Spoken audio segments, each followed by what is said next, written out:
Hello everyone. एक छोटी सी ये वीडियो है, छोटा सा इंपॉर्टेंट कॉन्सेप्ट तुम लोग के साथ डिस्कस करना है अभी राइट नाउ। 5 मिनट, ओके, ध्यान से एक बार सुन लो प्लीज। ये जो भी मैं बोलने जा रहा हूँ ये इंटर और फाइनल दोनों के स्टूडेंट के लिए रेलेवेंट। आपको दिख रहा होगा पोडियम पे इंटर और फाइनल दोनों के स्टूडेंट्स के लिए रेलेवेंट है। ऊपर एक बार टाइटल में देखो क्या लिखा है, audit report section number 143 subsection 3।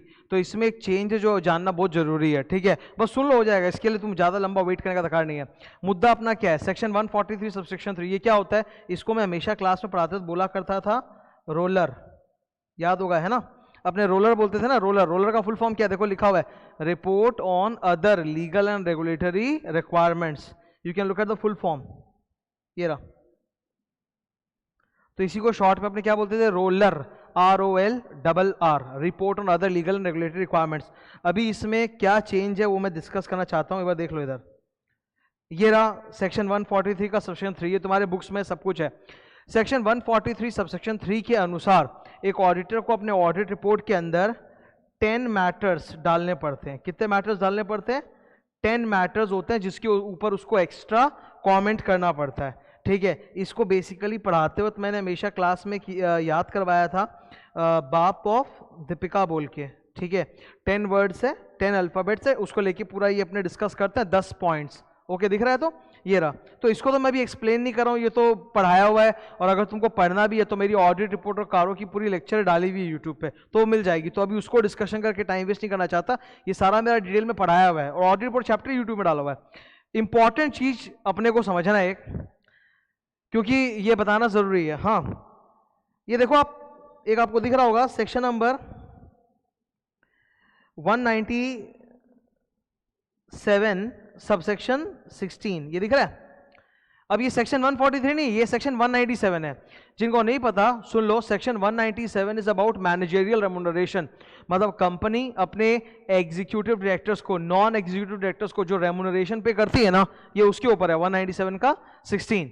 तो 197 के 16 में एक जोरदार पॉइंट है जो एक्चुअली कारों में भी कवर्ड है, ये कारों में भी आता है, ठीक है।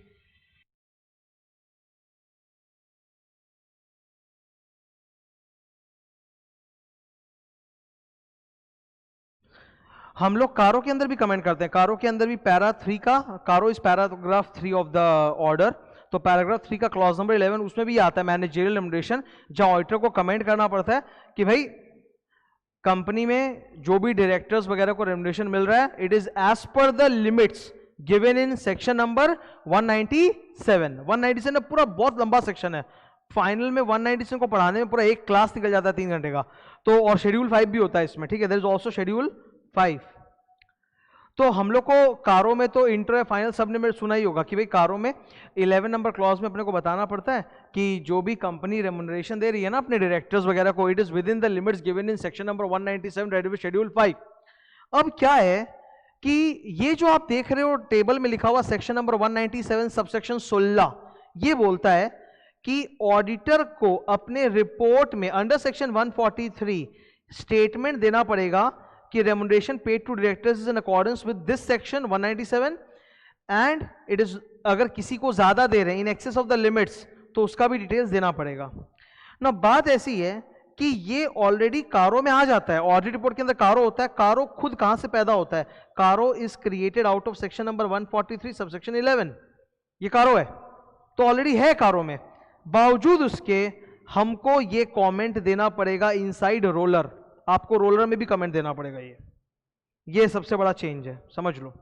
तो मैनेजरियल रेम्युनरेशन के ऊपर अपने कारों में जो कमेंट देते हैं वैसा ही कमेंट अपने को रोलर में भी डालना पड़ेगा 143 सबसेक्शन 3। मतलब ये 2 बार आएगा आपके ऑडिट रिपोर्ट में, 2 बार, ठीक है। तो मैं आपको दिखाता हूं एक बार, रिलायंस का एनुअल रिपोर्ट देखो जरा, ये रहा, ये रिलायंस की भी लेटेस्ट एनुअल रिपोर्ट है 2020 वाली। ये ऑडिट रिपोर्ट स्टार्ट हो गया, रिलायंस का independent auditors report to the members वगैरह वगैरह चल रहा है। अब इसमें नीचे ये रहा, ऑडिट रिपोर्ट के अंदर हम लोग रोलर डालते हैं, report on other legal and regulatory requirement roller, जिसमें कारो का भी जिक्र रहता है कि कारो एनेक्शर में आप जाके देख लो। और ये रहा सेक्शन नंबर 143 के 3 में जो रिक्वायरमेंट्स उस पर भी कमेंट करो। तो जब आप 143 का 3 का देखोगे तो अभी आप देखना वो जो 10 मैटर्स हैं वो तो है ही, उसके अलावा मैनेजरियल रेम्युनरेशन भी मिलेगा आपको। ये चल रहा है A B C D, देखो दिख रहा है, बी सी, ये चलते जा रहा है एकदम।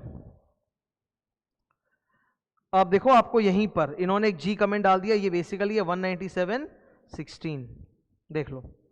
तो मतलब रोलर के अंदर भी आपको मैनेजरियल रेम्युनरेशन पे कमेंट डालना पड़ेगा। ये बात आपको 143 का 3 में लिखी हुई नहीं मिलेगी, ये कहां लिखी हुई मिलेगी? 197.16 में। मुझसे एक स्टूडेंट ने क्वेश्चन पूछा था ईमेल पे कि सर ये मिल नहीं रहा, 143 का 3 में तो कहीं है ही नहीं। तो ये एक्चुअली 143 का 3 में नहीं है, ये 197 का 16 में। 197 का 16 बोलता है कि ऑडिटर को अपने रिपोर्ट में मैनेजरियल रेम्युनरेशन में कमेंट करना पड़ेगा। तो इसीलिए यहाँ पे अलग से देखो कमेंट किया है, in our opinion the managerial remuneration for the year ended 31 March 2020 has been paid और provided by the company to directors in accordance with the provision of section 197 schedule 5 of the act. तो यहाँ पे भी है। अब यही आपको कारों में भी मिलेगा, देखो आप, ये रहा कारो, एक बार पूरा लगता आया नहीं, ये कारों में भी डाला हुआ है कमेंट, ठीक है। तो ये एक्चुअली जो मैनेजरियल रेम्युनरेशन है ना, ये डबल टाइम आपको मिलेगा, एक यहाँ पे मिलेगा और एक कारों में मिलेगा।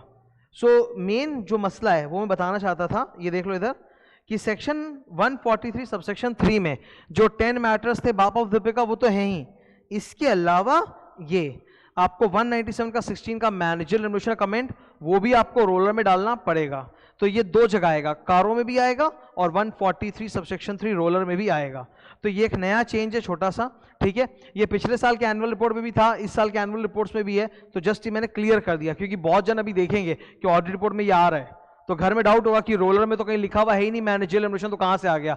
तो वो 143 का 3 से नहीं 197 का 16 से पैदा हो रहा है, ठीक है। तो ये एक थोड़ा सा चेंज था जो मैंने क्लैरिफाई कर दिया। आई होप इससे डाउट क्लियर हो गया हो। Thank you.